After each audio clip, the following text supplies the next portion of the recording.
क्या हुआ डॉक्टर साहब, अभी तक सोए नहीं? नहीं, वो बस नींद नहीं आ रही थी बाबा, इसलिए मेल्स चेक कर रही थी अपॉइंटमेंट। कोई बात नहीं, मैं लोरी सुना देता हूँ तो नींद आ जाएगी। प्लीज विजय, लोरी मत सुनाना, वरना पूरा मोहल्ला जाग जाएगा इस वक्त। This is perfect. देखो हंसते हुए कितनी अच्छी लगती है हमारी शोना। बेटा, पूरा वक्त अगर हंसते हुए बिता दो ना तो पूरा वक्त नहीं रहता। ऐसे ही हंसते हंसते पुरानी यादों को भी भुला दो और नई शुरुआत करो, है ना?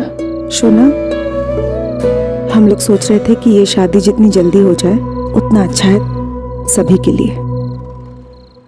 तो बेटा एंगेजमेंट फिक्स कर लें। इतनी भी क्या जल्दी है बाबा मुझे वहाँ भेजने में? नहीं बेटा, ऐसा कुछ नहीं है। वो ऋतिक बार बार यहाँ आता है तो हमने सोचा हम जल्दी से तुम्हें ही वहाँ भेज दें। नहीं बाबा, अभी नहीं, थोड़ी टाइम बाद। ठीक है, लेकिन अभी सो जाओ वरना मैं लोरी सुना दूंगा।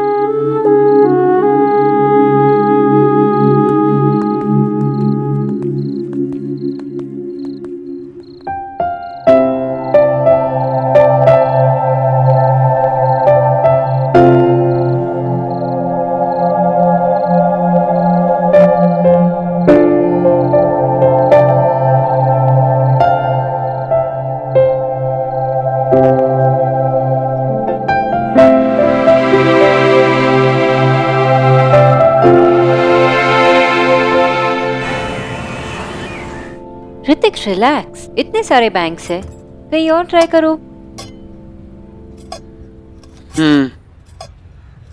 पता है, मेरी एक 15 साल की पेशेंट थी, पतली होना चाहती थी, इसलिए खाना खाना बंद कर दिया। मेरे सजेशंस तक नहीं लेती थी, बात ही नहीं सुनती थी। पता है, एक दिन उसने डिसाइड कर लिया कि वो अभी डाइट फॉलो करेगी। पता है क्यों? क्योंकि जिसपे उसे एक क्रश था ना, उसे सोनाक्षी सिन्हा पसंद थी और इसलिए उसे वेट बढ़ाना था, तो खाना खाना शुरू कर दिया।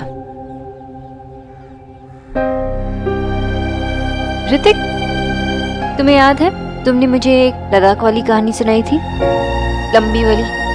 आई होप कहीं मुझे तुम्हारी कहानी तुम्हें ना सुनानी पड़े। पता नहीं सोनाक्षी, कुछ अजीब सा हो रहा है। I mean, आज दूसरी बार बैंक ने मेरी लोन की एप्लीकेशन को रिजेक्ट कर दिया है। मेरे सारे पेपर्स ऑर्डर में हैं और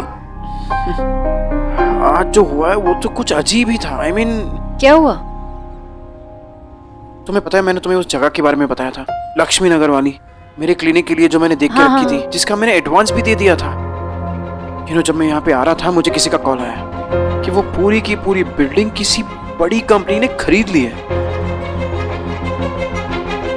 पर तुम तो कह रहे थे कि वो जगह तो 2 साल से खाली थी। Exactly, 2 साल से खाली थी। फिर ऐसी जगह पे एक बड़ी सी कंपनी, एक ऐसी बिल्डिंग, वो भी उस एरिया में, क्यों खरीदेगी?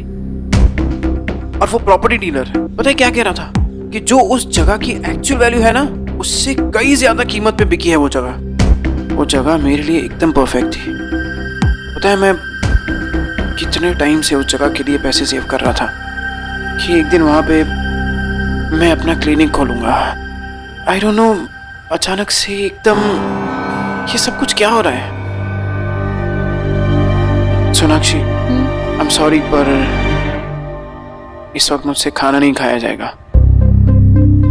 अगर हम थोड़ी देर बाद मिले तो तुम माइंड तो नहीं करोगी? Of course not.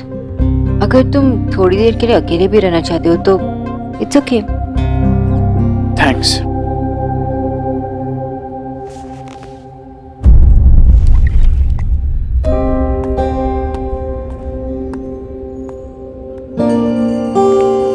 सब कुछ तो ठीक ही चल रहा था, ये अचानक से क्या हुआ? ऋतिक के सारे रास्ते अचानक ऐसे ही कैसे बंद हो गए? बिल्कुल वैसे ही जैसे मिस्टर दीक्षित चाहते थे कि मैं उनके लिए काम करूं। वहां मेरी नौकरी छूटी और यहाँ ऋतिक का लोन कैंसिल हुआ। एक एक करके मुझे नौकरी नहीं मिल रही थी और यहाँ ऋतिक का लोन दोबारा कैंसिल हो गया। और अब ये बत्रा प्रॉपर्टी एजेंट।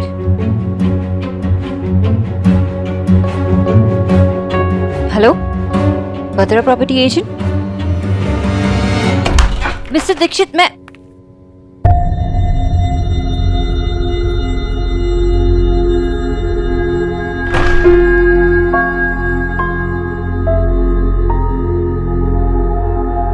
मीटिंग बाद।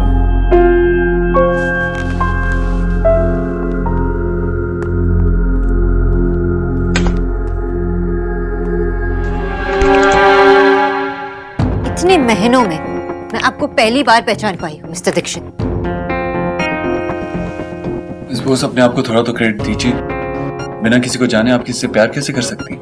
या तो आपके लिए प्यार का मतलब ही अलग था, या तो आपने मुझसे कभी प्यार ही नहीं किया, वरना इतनी आसानी से मेरे फीलिंग्स के साथ नहीं खेलते। मुझे नहीं पता आप क्या कह रही हैं, लेकिन खेलने में यूजुअली मजा आता है। एंड ट्रस्ट मी, मुझे कोई मजा नहीं आ रहा। रियली?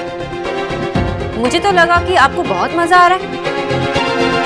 पहले किसी से कहो कि आप उससे प्यार करते हो, फिर उसे ढेर सारे सपने दिखाओ, फिर एक ही झटके में उस सारे सपने को तोड़ दो, फिर उसे कहो कि आपकी लाइफ में उनके लिए कोई जगह नहीं। जब वो खुद को संभालने की कोशिश कर रही हो, आगे बढ़ने की कोशिश कर रही हो, अपने लाइफ में किसी और के लिए जगह बनाने की कोशिश कर रही हो, तो आप उसके लाइफ में ढेर सारे प्रॉब्लम्स खड़ी करते हो।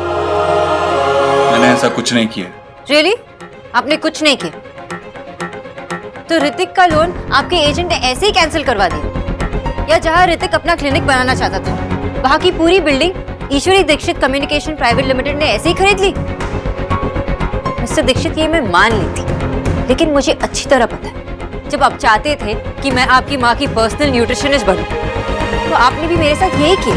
मेरे सारे रास्ते आपने बंद करवा दिए, और ऋतिक के साथ भी यही कर रहे हैं। आप चाहते हैं ना कि मैं यहाँ बार बार आकर आपसे अपनी लाइफ की भीख मांगती रहूं? यार तू भी सर को कुछ भी बोल दे यार प्लीज।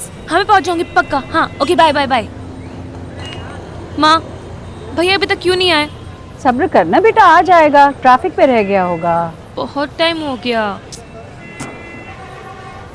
अरे ईश्वरी, तू अभी तक गई नहीं?